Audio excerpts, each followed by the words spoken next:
नमस्कार, आपण पाहत आहात बहुजन हिताय न्यूज, जनसामान्यांचा बुलंद आवाज।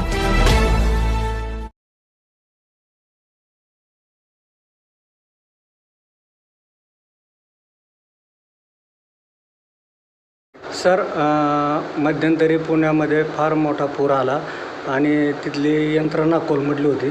ती परिस्थिती आपल्याकडं उद्भवू नये म्हणून काय उपाययोजना केल्या? आपल्याकडं अग्निशमन महानगरपालिका, अग्निशमन दल, संभाजीनगर, आम्ही पूर्णपणे कर्मचारी पूर्ण म्हणजे ह्याच्यामध्ये आहेत, सतर्क आहेत।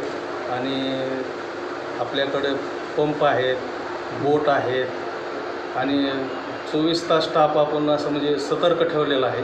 असं काही जर झालं समजा तरी आपण त्याला तोंड देऊ शकतो सर। ते रेस्क्यू टीमची काय स्थापना वगैरे केली का? रेस्क्यू टीमची म्हणजे आमच्या पूर्ण रेस्क्यू टीमच आहे सर। अच्छा, असं काही म्हणजे असं दोन जे नाही आहे, पूर्ण लोक रेस्क्यूमध्ये काम करणारे आहेत आपले। या कामावर आता सध्या किती लोक कार्यरत आहे सध्या? आपल्याकडे जवळजवळ 150 लोक कामावर आहेत। अच्छा, काय म्हणजे शासनाकडून किंवा प्रशासनाकडून काय मदत अपेक्षित आहे आपल्याला? आम्हाला शक्यतो तर अजून आपण मदत नाही घेतलेली, पडली मदत तर आम्ही मागू। आपलं नाव सर? मी SK भगत, प्रभारी मुख्य अग्निशमन अधिकारी, अग्निशमन विभाग,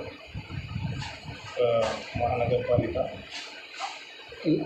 सर, याच्यामध्ये एक असा वेगळा प्रश्न होता, कर्मचारी आणि अधिकारी ते म्हणजे कायमस्वरूपी कार्यरत राहण्यासाठी काय उपाययोजना केला, म्हणजे काय प्रयत्न? नाही, आम्ही तसं जर झालं काही समजा तर आम्ही ब्रिगेड कॉल देतो आणि सर्व कर्मचाऱ्यांना ड्युटीवर तात्काळ हजर राहण्यासाठी आदेशित करतो।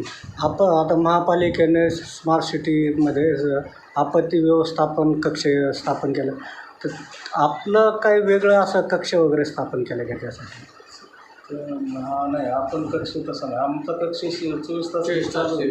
फायर ब्रिगेड 24 तास चालू आहे, हीच कक्ष आहे आमची। अच्छा,